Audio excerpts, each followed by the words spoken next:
Hello, and welcome to the Guilbault Girls Show, where you will have the opportunity to hear from mothers, fathers, siblings, and individuals themselves about their journey of living with a disability. I know, it's called Guilbault Girls, but we have a bonus for you as we get the Guilbault boys to interview some of the dads and siblings and get their perspectives too. We'll also have special guests from time to time to share the many resources that are available to those living with a disability and their families. So get ready to laugh, smile, cry, maybe even get a little angry when you hear some of these stories of their day-to-day struggles. But let's not forget their many triumphs. As they say, it takes a village. And if it weren't for our village, we wouldn't be where we are today. So join us. Hello, and welcome back to another episode of the Guilbault Girls Show. I'm your host, Karen, and my daughter, Faith, yep. And today's guest is Alex Barone. Did I pronounce that correctly? Okay, yes. Good. Actor, producer, writer, advocate, and mentor. Alex resides in Los Angeles, but is originally from Baltimore County, Maryland. So I actually first read about Alex on Gamut Management's Facebook page for Talent Tuesday. And Faith's been involved with Runway Dreams and Gamut since the very beginning. But I got excited because then I saw that you were from Baltimore County, because that's the next county over. And that's also where Faith attends school at the Maryland School for the Blind. So I just thought that was really cool. So anyway, a few weeks went by and Faith had attended a workshop, which was through Gamut with the Casting Society of America.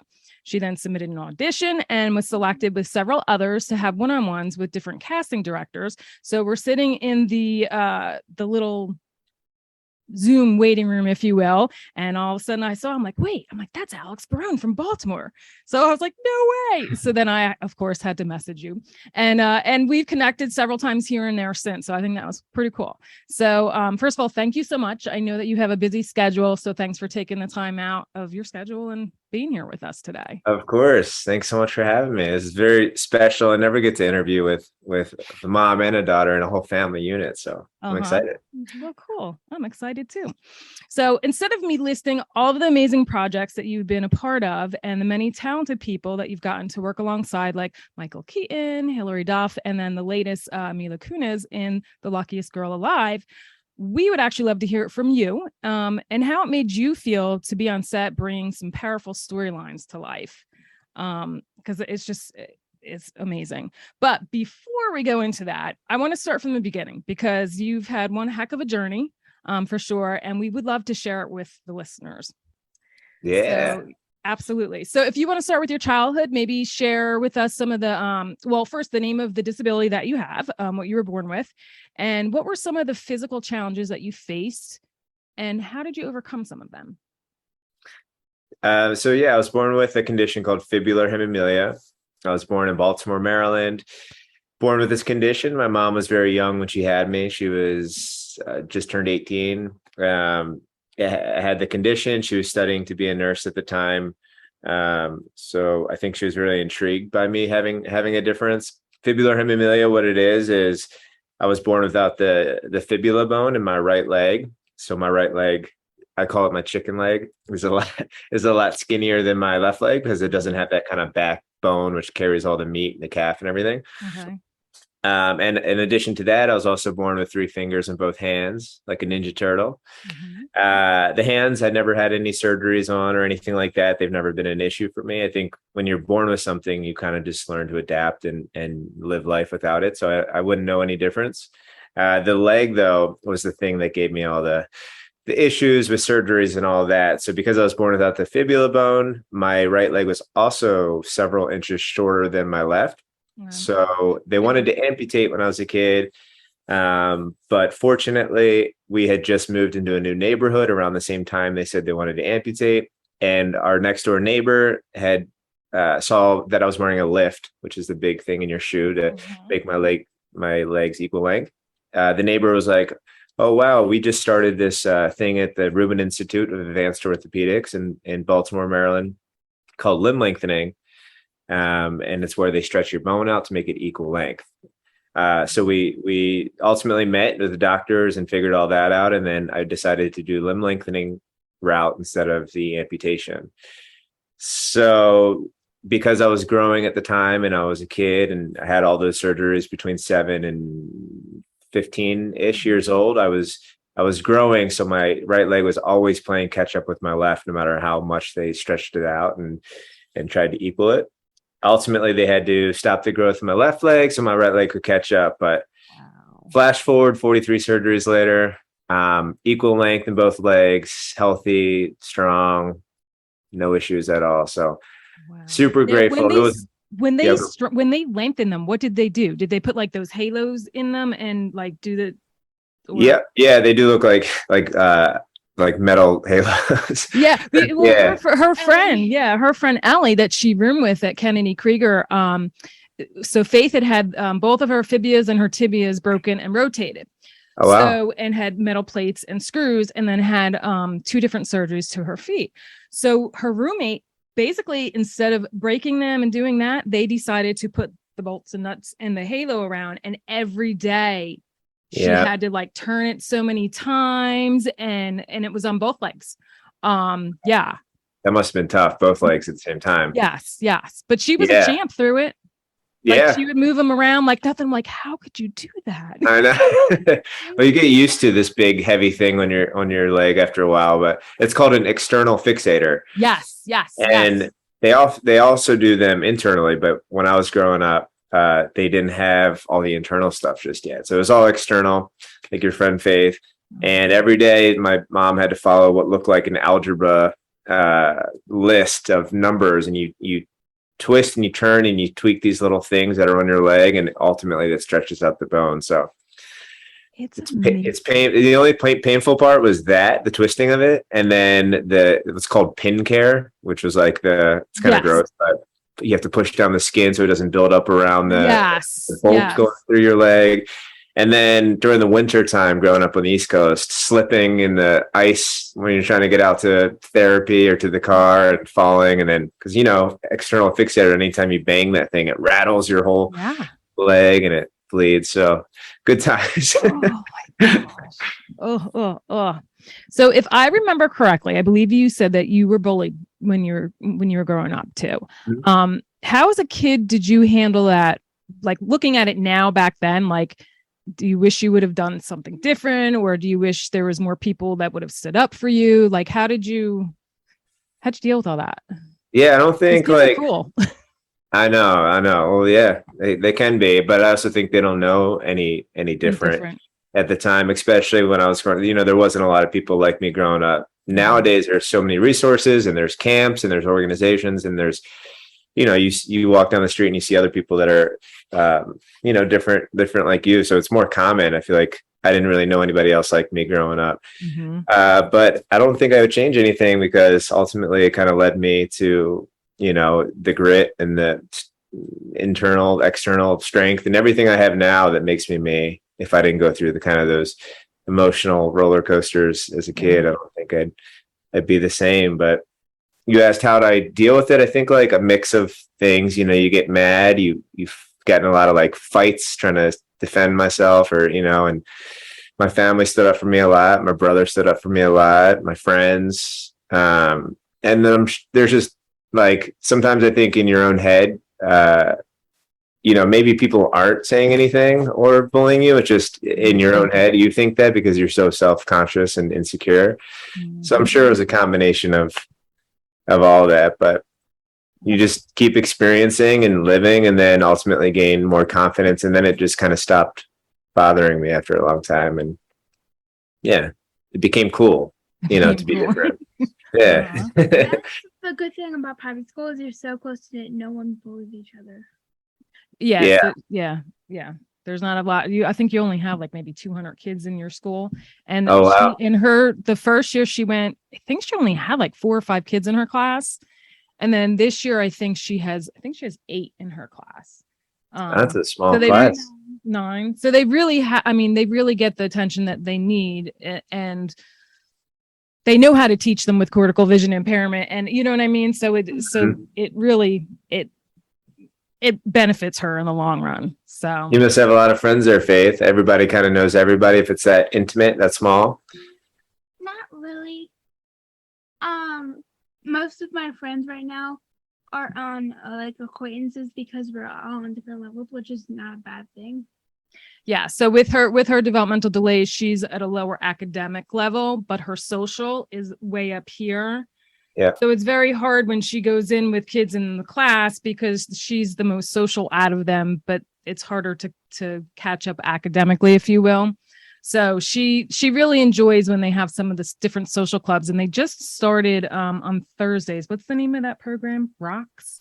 I don't even know what it stands for, but it's Woman rotation empowerment or something like that. But they work on all kinds of different skills, skill sets and leadership and there's even like self-defense classes. Yeah. It's a pretty cool program when they sent it home to me. So I'm like, oh, this is pretty cool. So far she likes it. Absolutely. So let me see. Cool, Faith. Well, you know what? I never did too well academically either. The social thing I think will get you further in life, especially for doing stuff like this, podcast, being able to talk and meet people. You're a social butterfly. Mm-hmm. Yep. Yeah. So, all right. So, talking about your siblings, how many siblings do you have? What was your relationship like growing up with them? I'm super tight with my siblings. I have 3 siblings, so I'm the oldest. I have a brother, Devin, who's a year 9 months younger than me. My sister. How old are you? I'm 33. 33. Okay. Yeah. So my brother's 31. Yeah, 31. And then my sister's 5 years younger than him, Miranda. She's 26. And they have the same birthday, Devin and Miranda, but they're 5 years apart, which is cool. That is really cool. And my baby sister, Sophia, is 3 years younger than Miranda. So she's 23. Okay, cool. That's awesome. Yeah. And we're all really tight. Yeah. That's good. And then what about growing up? Do you ever felt like they, and I hate to use the word resent because that's not really the word that I'm looking for, but, just because obviously your mother had to take care of you and you had a lot more needs than them. Do you think they ever resented it or felt like left out? I never felt that from them. I didn't think about that growing up. I really only started thinking about that when I started watching the siblings group and being a part of that at the camp that I work with. Mm-hmm. But growing up, no, I guess I was just kind of in my own head and didn't think about time being taken away from my siblings or anything like that. But I'm sure they, like you said, I don't think resent, but yeah, that's not I'm sure they felt a little bit like, Al, just freaking surgeries and whatever, like I just want mom to come watch me at a game or something like that. I'm sure they felt, and now I feel bad. So I'm going to call them after this and tell them I love them. Oh no. See, I didn't want to make you feel bad. But that's what even like when I interviewed my son too, like, I know there was times where I was so tired when he would ask me, Mom, come lay down with me for a little bit. And I was so tired after doing everything. I'm like, right. Oh God, I still have to do X, Y, and Z. I'm like, if I lay down with him, I am not going to get up. I'm not going to get it done. So many times where I'm like, oh, I went in, literally was in for a second, gave him a hug and kiss. All right. Where I wish that I would have taken that time now. Sure. But, and again, he's never resented it. There's times where he felt like, oh, well, if not, then he would go to dad if he needed something or, but, yeah. But I think always as a mom, I always feel that guilt a little. Feel like that. Right. No, exactly. I don't want them to, and they shouldn't be. And the thing is, they wouldn't have it any other way. And like everybody that we interview, it's like, they know no different because that's what their life was. That's their sibling that, that you guys fight and laugh and do everything like normal siblings do. Right. And really, to be honest, it made them better people inside because they had more patience. They had more empathy. Definitely. They learned to stand up for other people because they've went through it, having their siblings go through it. So they're like, to me, I think it only has made them better. 100%. Yeah. Just, and being able to see, the surgery, all the pain and everything that came along with it. Yeah. So they, like you said, they understand where you're coming from, and it opened their eyes, I think, too, and made them more resilient people. Yeah. As well. Absolutely. So you said you had 43 surgeries. What span was that from? What did you say, like 7 to 13 or something? What did you say the span was? I think it was 7 through 15 was my last fixator, like the external fixator halos. Mm-hmm. And then a couple after that as an adult, just random things like tearing a meniscus in my knee from sports or what else? Yeah, random. I had an ankle fusion when I was 19. Mm-hmm. so yeah, about 41 in between 7 and 15, and then a couple after that. But That's insane. knock on wood, all good now. Did she? Mhm. And so, they don't foresee any other surgeries in the future with your leg lengthening or anything like that? No, I mean, I could do everything that I'd want to be able to do as far as running and sports. And I do a lot of jujitsu, Brazilian jiu-jitsu, which is nice. And no pain or anything like that. I think ultimately I'll probably have some sort of arthritis or something, hopefully a long time from now. But I think I'm healthy and good now, and just keep taking care of myself and all that stuff. That's awesome. So tell us, how did you get into acting, and what was it always your dream to make it to Hollywood? Tell us that story. I think that I spent a lot of time during those surgeries, homeschooled or sitting on the sidelines. Yeah, I didn't even think of that. And I watched a lot of movies, I think, especially in the hospital or just sitting in bed recovering. And I was always fascinated by it. I was very insecure as a kid and introverted at school, and would hide my hands. And I tell people that I used to hide my hands so much in my pockets that my mom sewed my pockets shut for me, which is a nice thing to do. Not at the time. Really is when you're looking back at it now, but at the time, not so much. And or hiding my legs, wearing pants when it's like 110 degrees out, and scared people would see the lift that I had before they were equal length, and my chicken leg and all that. But yeah, so I spent a lot of time watching that stuff. It wasn't until high school that I did theater class and acting classes, like a random elective, and I connected with it. I thought it was cool. I felt like it was a good escape from my own insecurities, kind of portraying other characters and putting myself in someone else's skin.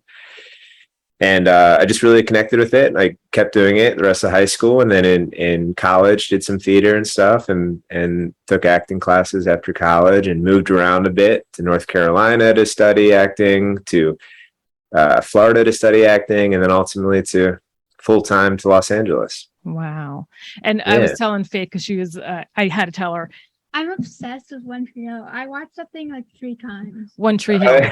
I was like, look, I saw in one of his articles that he worked on One Tree Hill as a background, and she's like, oh my God, loved that show. Really? She'll still watch it back. It's funny. It was like one of the biggest shows of all time. Yeah, it was. Oh, there was that's my buddy and I, right after high school, moved there. He had family in Wilmington, North Carolina, and they had a big studio there called Screen Gem Studios, and they would do Dawson's Creek and One Tree Hill there, and that's how we made our living for a long time, was doing background work for shows like that. It was a really good time, and it opened my eyes to what happens in front of the camera. Yeah, I actually did. I was in, oh my gosh, this is really bad, because now it when Kevin Spacey was in it. Oh my gosh, what the heck is it? Oh, House of Cards. Yes. So they, of course, they film right here. So they did one on Hartford Community College. So I went. It was a long day. It was like 6 in the morning. I'm like, are you By the time I got home, and I got a text, and I was like, okay, I'm going back. No, a lot it of was sitting probably around, right? in the morning. But yeah, a lot of sitting around. But it was crazy, because just the amount of time, and like how precise, they had to have the lines up there, and the chairs had to be just so on the lines, but everything was spaced out. And then at the end of the night, they were doing where they moved everybody in the into the different sections to make the crowd look full. And I'm like, this is so cool. I'm like, and we met several, I met several people and ended up becoming friends with them outside of it. And cool. So it was a cool experience, but it was neat to see how huge the cameras were and how long they have to move the plywood and do this and that. I'm like, wow. A lot of pieces to the puzzle. Yeah. What's cool in those sets is they usually feed you pretty well. Yes. I do have to say that the food was amazing. Yeah. And they always had snacks to give you too. So that was cool. So can you share some of the projects that you've worked on and some of the people that you've worked alongside with? Yeah. So one of the earliest things I worked on when I moved out here was my own show, actually, which is really cool. It's called A Little Different. I'd met this horror film director, Eli Roth, and we collaborated on projects, and ultimately came up with this one called A Little Different, where I would be the host, and I travel around Southern California and meet people with some sort of abnormality or I guess disability or difference, but have a really special talent. And then I would try the talent with them and ultimately fail as the as the host. But it was a really cool, inspirational show and did really well on his network. And met a lot of interesting people. Met, for instance, this one woman, Jessica Cox. She's a pilot, and she flies planes with her feet. So I think I watched that episode. Oh yeah, cool. Yeah, it's That's awesome. Yeah. Well, that's like I don't know if you know him, but his name is George Dennehy, I want to say. And Miguel, he plays the guitar with his. Well, no, that's George Dennehy. So in Chesapeake City, they had I don't know, a whole bunch of different people come in and play. And he actually, I can't remember, he was born in another country. I can't remember what country it is, but with no arms. He plays guitar with his toes and his feet. I'll have to send you the link. He is freaking amazing. awesome. And he's a motivational speaker. He got to play with a couple bands, and like, yeah, it was amazing. It is amazing to see what you can do. Yeah, I mean, there's really, no limits. I feel like that was a huge full circle moment for me, because I had moved out from the East Coast to pursue this thing, and I didn't know if I could be an actor with my hands and all this. So it felt very full circle that I was able to create this TV show and just be me with, and introduce other people that were different, and that be kind of the on-camera persona. But I didn't have to really act or be different. I just had to be me, and that was enough. So I feel like that was a major confidence booster. Yeah. For first coming out here. Absolutely. And then, acting's a roller coaster. So then after that, I was like, you know what? I made it. I just worked with Eli Roth. Calls are going to be coming in, offers. But then, no, you kind of start from the bottom and work your way up as far as finding an agent, a manager, and, thousands of auditions and hearing no and all that. And past few years really has been great. Some of the projects have been Dopesick with Michael Keaton, like you said, which was surreal to work with Batman. How I Met Your Father with Hillary Duff, who was my crush growing up. Slash still. That's awesome. The Rookie. Yeah, my husband loves that show. Yeah, it's a great show. And then they just came out with a new one. The new one, it's the Rookie, the Feds. Yeah, it's Rookie Feds. Spinoff. Yes. Yeah. I did do one theater play. Did I what? I did do one theater play. Oh, you did? School, and the first time my face was red and I said nothing, and the second time I did great. Everybody was like, "Wow!" Yeah. Doc, she really has a personality. What was the play? Mean Girls. Mean Girls. What? That's a play? That must have been a cool play. Yeah. But I'm like standing behind. I'm like, oh my gosh, please remember the lines. Please remember the lines. I'm like, go. The first, and you could tell the first night she's like, then the second night she nailed it. I'm like, okay, good. I don't think my teacher liked me very much then. You know what? There's other people that mess up too. You're always gonna. It's a learning curve. Yeah. And for the most part, most people don't even know. The audience doesn't know you're messing up. Only you know you're messing up. Exactly. So did you like live performance? I like watching it. You like watching it? Yeah. And it takes her a while when she gets to know, she'll practice and so she'll do the lines, but then I'm kind of doing more editing in it, because then she'll kind of forget, because with her processing sometimes she can't remember long big lines. Same. I'm with you. Yep. So but she does good. I practiced until I fell asleep 20 times. You did good though. So and then tell us about your latest project that you just did. Luckiest Girl Alive. Yeah, Luckiest Girl Alive. We shot last summer, and that just premiered on Netflix early October, and it's doing really well. It's heavy content, heavy film based off a novel, based off the writers, some of her true story. So it hits close to home for a lot of people. Yeah. not in a good way, but it's impactful and powerful in a way that I think a lot of women are able to speak up about it. Exactly. Yeah. Yep. So I'm really proud to be a part of it. And that was just a surreal experience, being in a different country for a few months. We shot in Canada and filming and being around all those, talented people, and just the whole process was amazing. How nervous do you get when you go on set, and meeting people for the first time? That's got to be nerve wracking. Yeah. I thought I would. You're excited and nervous, but yet hi. Yeah. I guess try to use the nervous energy into the scenes, but I thought I would be way more nervous than they were all so cool and down to earth, and that it didn't feel it didn't feel pressured. It felt like we were just kind of collaborating and working on this thing. And so it really didn't feel that chaotic or nervous at all. That's awesome. That makes a big difference. And we had Skyped. We had did table read virtually. Everything was pandemic time still, and all through this. So we spent a lot of time over the Zooms and meetings. So in person just kind of felt like, oh, thank God we can be in person right now. Yeah. Yeah, really. That's it. When we did her documentary, we went to go do the voiceovers in DC, and that was actually the day before the world shut down. And it was still already very dismal. There was nobody out, and then we're there. I'm oh my gosh, they're shutting everything down. Ghost town. Yeah, it was like freaky ghost town. I didn't try that. Yeah. Yeah. Well, good timing being able to get in the day before. Yeah, absolutely. Yeah. Absolutely. So speaking of, tough subjects and stuff, really Dopesick too. Dopesick and Luckiest Girl Alive, they were both heavy subjects and subjects that need to be told. But I'm sure that, hit close home to you too, because was it your dad?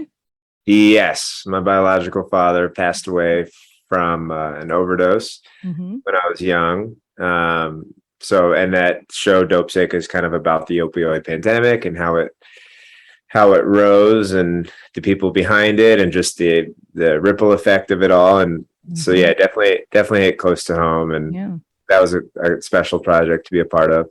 Yeah, and I talked about that in the audition. I was like, this hits close to home because of my dad. And I really do think that's how I got that part. Yeah. Yeah, absolutely. Don't do drugs, children. Talk about your feelings. She said, don't do drugs, kids. Talk about your feelings. Don't do drugs. Talk about your feelings. That's right. So what, and then what are some of your upcoming projects that you're working on now?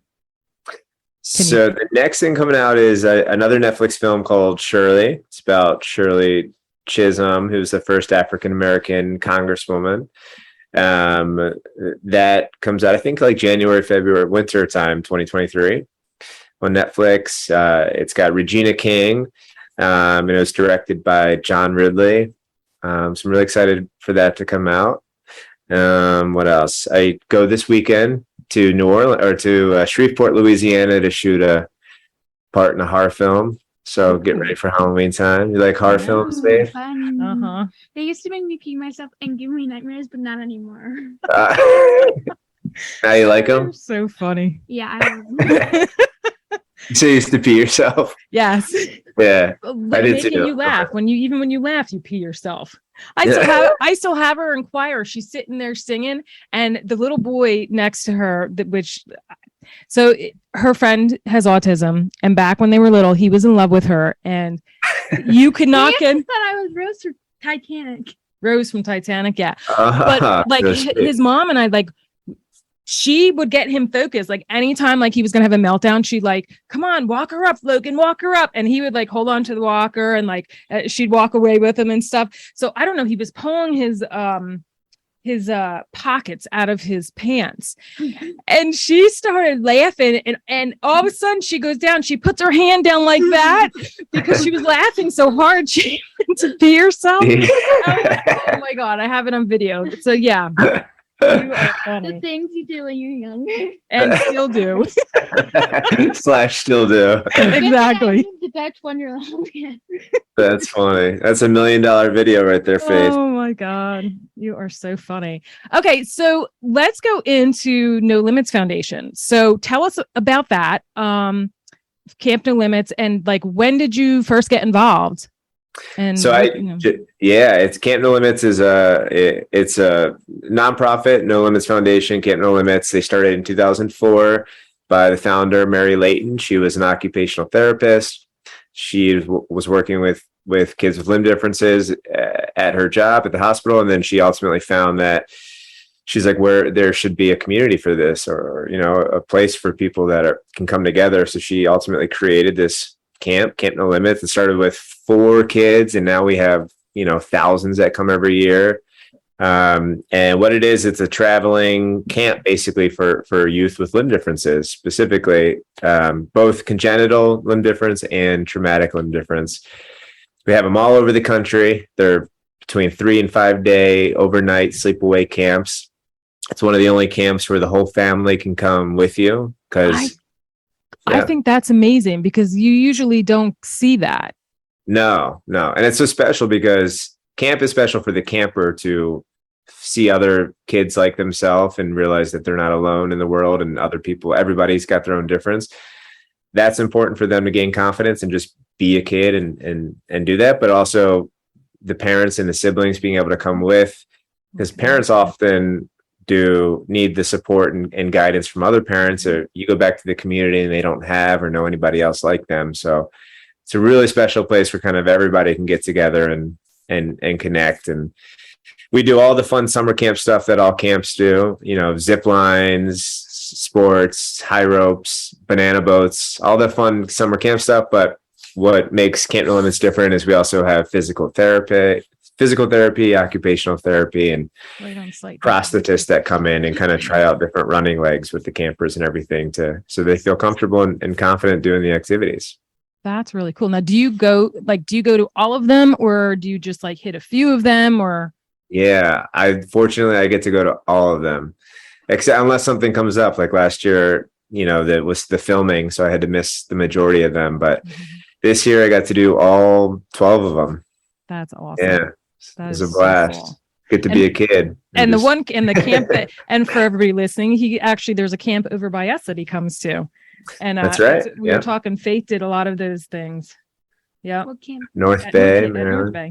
North Bay. It was Camp Fairley.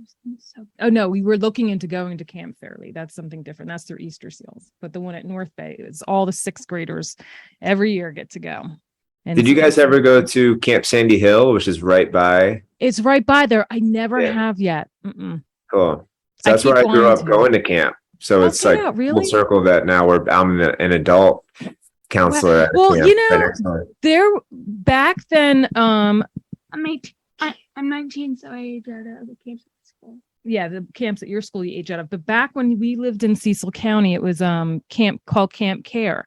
And they actually used to have it at that what is it? Is it Sandy Cove? Sandy Hill. Okay, then I don't know that one. So I know Sandy Cove. I thought it was Sandy unless they changed the name. I think it's But that's where they actually originally years ago used to hold their camp, and then they moved it someplace else. Yeah, interesting. That is cool. We're looking into a camp for her this summer. So we're looking into Camp Fairlane. It's huge. Awesome. So that way I don't have to have nursing services come in because it gets boring. Because it gets boring having. So if she's here with her personal supports, sometimes it gets boring because they run out of things to do. So she goes to the camp. It's sleepover, and they have all that kind of stuff. I feel that. Yeah, it's recharging to get away and. Yeah, I meet new people too instead of being stuck in home. Yeah. So and so you say you mentor them, and so you get to work with individuals. You get to work with the siblings too. I don't do too much of the. So when we break up into these groups, these support groups at camp, I kind of take on the teen boys. We break it up by gender and age and everything, and I'll take kind of the teen older boys groups and do that, and then somebody else will take the siblings. So I never really get to dive into the siblings group, but that the rest of the camps, doing all the activities, everybody's involved, and I've heard a lot of stories to bring it back to what you were saying earlier about the siblings feeling left out or feeling overwhelmed with kind of being on the sidelines growing up and everything. So it's just so nice to hear. And we also do parent support groups. So everybody's kind of broken up and everybody's got their own support, and yeah, it's just nice to hear all the different. Yeah. all the We different interviewed a lady from, I don't even want to lie, so I'm going to say where she's from because I completely drew a blank. But the name of her a nonprofit's called A Buddy Just Like Me. And that's basically what it is. So hospitals and places, they can't give you, people's information and be like, oh, I'd have the perfect family that you should hook up with. And you guys have a lot of similar things. Because of HIPAA, they can't do it. Mm-hmm. So she's partnering with a lot of different places and she wants it to go everywhere. But basically you fill out questionnaire form, everything else. So they are pairing you with people like you. So you can have a buddy just like you, or you can have a mentor, and also doing the caregiver to caregiver. So she was saying her son has cerebral palsy like Faith. And I think they either live 3 miles apart or 3 or 5 miles apart. And within like 3 or 5 years, whatever, I just remember those numbers in my head, but they were that close to each other for that 3 or 5 years and didn't know it. And now like they have a buddy, it just goes to show you never know. And I think it's really cool because like you said, sometimes it's really hard to meet people that are kind of going through, and like Faith, she has cerebral palsy. Cerebral palsy is just, the scope is, it depends upon the severity and what parts of the brain were affected and how it affects you. So it's, no one person really is the same. Right. So, it's nice to really find someone that's kind of on your, going through what you're going through. There's people that need full-time care and part-time care. Say it one more time, slow down a little bit. Full-time care and part-time care. Full-time care and part-time care for what? For the levels that they need. Oh, for the levels that they need. Yes. Mm-hmm. Yep. Some people need more help than others. Yep. Absolutely. Yep. What would you tell your younger self now if you knew what you knew now? Did that make sense? Yeah, totally. I would probably tell younger Alex to just chill, not worry so much, because all the things that you think are happening to you will ultimately, you'll realize that they've all happened for you, to make you who you are. And there's no bad experiences really. It's just all part of life's journey and experience. And all the bad stuff you thought as a kid is the stuff that made me have grit and made me have resilience and strength and all that, and motivation for, the tough industry I'm chasing or trying to chase and all that stuff. So I would really just tell them to just be, I would say, be you, baby. That's what I would tell my younger self. Love it. So one last thing before we wrap up, I had sent you a flyer for What's Your Word. So I love that. I do. I hand stamp with metal letters, one letter at a time, and I stamp each letter in for your word on a token. Yeah. It's through my intent. And so I gift all of my guests that just as an appreciation for coming on the show. So would you be willing to share what your word is and why? I'm going to try to think of, now that I know that you hand stamp it letter by letter. It's more meaningful. Should I make a short word?